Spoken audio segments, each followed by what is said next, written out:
नमस्कार, आप देख रहे हैं नॉर्थ इन न्यूज। मैं हूं सुरिंदर शर्मा।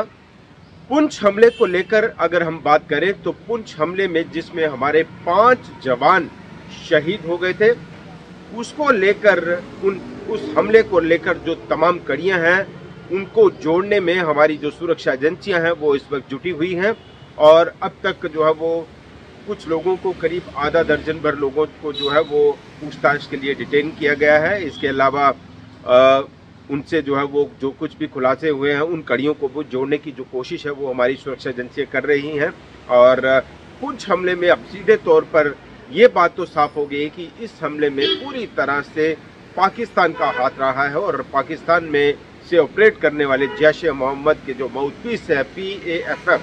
वो जो है वो उसने क्लेम भी किया था इस आतंकी हमले को अंजाम देने के लिए। और जिन हथियारों का इस्तेमाल किया गया है उन हथियारों की भी हमारी जो सुरक्षा एजेंसियां हैं उनके द्वारा पहचान कर ली गई है। इसके अलावा जम्मू कश्मीर पुलिस और अन्य सुरक्षा एजेंसियां जो पूरी तरह से तालमेल बनाकर कोऑर्डिनेशन के साथ जो है वो इस हमले की तह तक पहुंचने की कोशिश में जुटी हुई हैं। और इस हमले को अंजाम देने के लिए आतंकियों ने जिस तरह से नेटवर्किंग का इस्तेमाल किया, ओवरग्राउंड वर्कर्स का इस्तेमाल किया और जिन घरों में उन्होंने पनाह ली, उन तमाम लोगों को जो है वो इस वक्त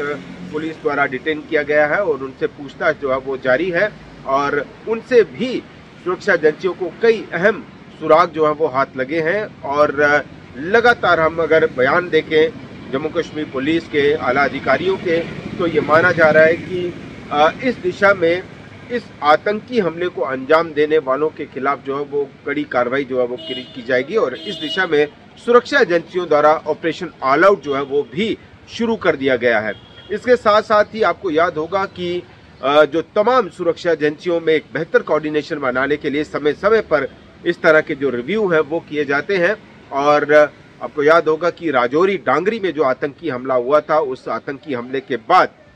अमित शाह, गृह मंत्री अमित शाह जो है वो जम्मू दौरे पर थे। हालांकि उनको राजौरी जाना था लेकिन मौसम खराब होने की वजह से वो नहीं जा पाए और यहीं पे उन्होंने तमाम सुरक्षा एजेंसियों की जो है वो आला एक बैठक ली। और उस बैठक में उन्होंने जिस तरह से आदेश दिए कि जम्मू कश्मीर का जो सुरक्षा ग्रिड है वो पूरी तरह से अब 360 डिग्री कवर किया जाएगा और उसी के तहत तमाम जो सुरक्षा एजेंसियां हैं वो काम करेंगी। और इस दिशा में जो जम्मू कश्मीर पुलिस और अन्य सुरक्षा एजेंसियां वो इस वक्त जो है वो चाक-चौबंद हैं और 360 डिग्री के मुताबिक ही सरकार जो है वो या सुरक्षा एजेंसियां जो है वो इस वक्त काम कर रही हैं। और NIA, चूंकि अब इन हमलों की, आतंकी हमलों की जांच जो है वो NIA भी कर रही है, पुलिस अपने सतह पर भी जो है वो कर रही है। और इस में एक बड़े जो ब्रेक थ्रू हैं वो उम्मीद है कि एक बड़ा ब्रेक थ्रू जो है वो इसमें देखने को मिलेगा। और इसके साथ साथ ही सरकार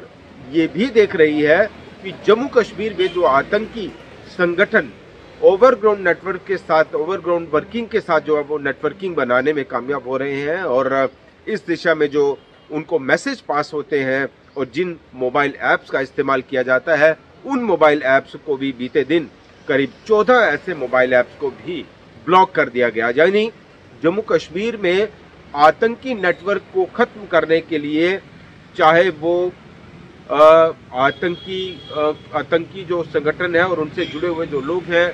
उनके यहाँ पे जो है वो NIA रेड्स भी कर रही है। आज भी जो जानकारी है कि NIA द्वारा जो है वो कश्मीर में कुछ जगहों पर रेड भी की गई है। इसके अलावा SIA भी जो है वो इस दिशा में काम कर रही है। और इसके साथ साथ ही केंद्र सरकार और जम्मू कश्मीर सरकार और सुरक्षा एजेंसियां आपस में जिस भी दिशा में उनको आगे बढ़ना है उस दिशा में जो है वो काम किया जा रहा है। चाहे वो सुरक्षा एजेंसियों की रिकमेंडेशंस पर ही उन मोबाइल ऐप्स को बंद करने का फैसला हो, उस दिशा में भी केंद्र सरकार जो है वो काम कर रही है, आगे बढ़ रही है। गृह मंत्री अमित शाह कई बार जो है वो सख्त निर्देश दे चुके हैं कि जम्मू कश्मीर में आतंकी नेटवर्क को खत्म करने के लिए समय समय पर जो ऑपरेशंस हैं वो चलाए जा रहे हैं। और इस दिशा में जम्मू कश्मीर में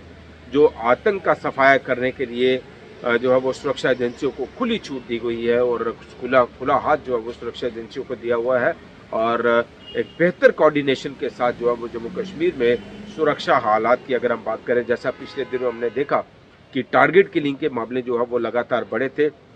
और उसके बाद टारगेट किलिंग पर भी कुछ हद तक जो है वो कश्मीर में ब्रेक लगी है। हालांकि जम्मू संभाग में हम देखें कि जम्मू, पुंछ, राजौरी, डोडा जैसे जो इलाके हैं वहाँ पे आतंकी गतिविधियाँ जो है वो तेज़ हुई हैं और पूरा जो फोकस है सुरक्षा एजेंसियों का, चूँकि कश्मीर में आतंकी जो है वो अब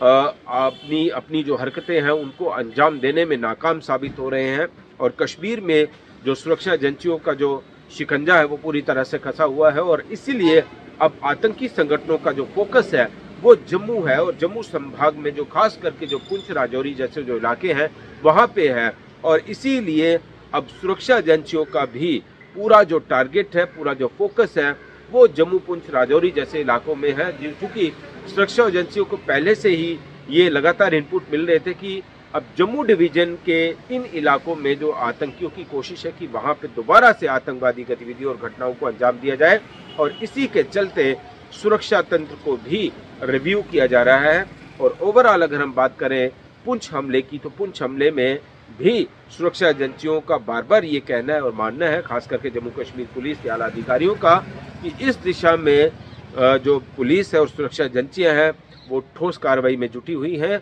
और बहुत जल्द पुंछ आतंकी हमले को अंजाम देने वाले आतंकियों को भी उनके अंजाम तक पहुंचाया जाएगा। फिलहाल इतना ही। नमस्कार।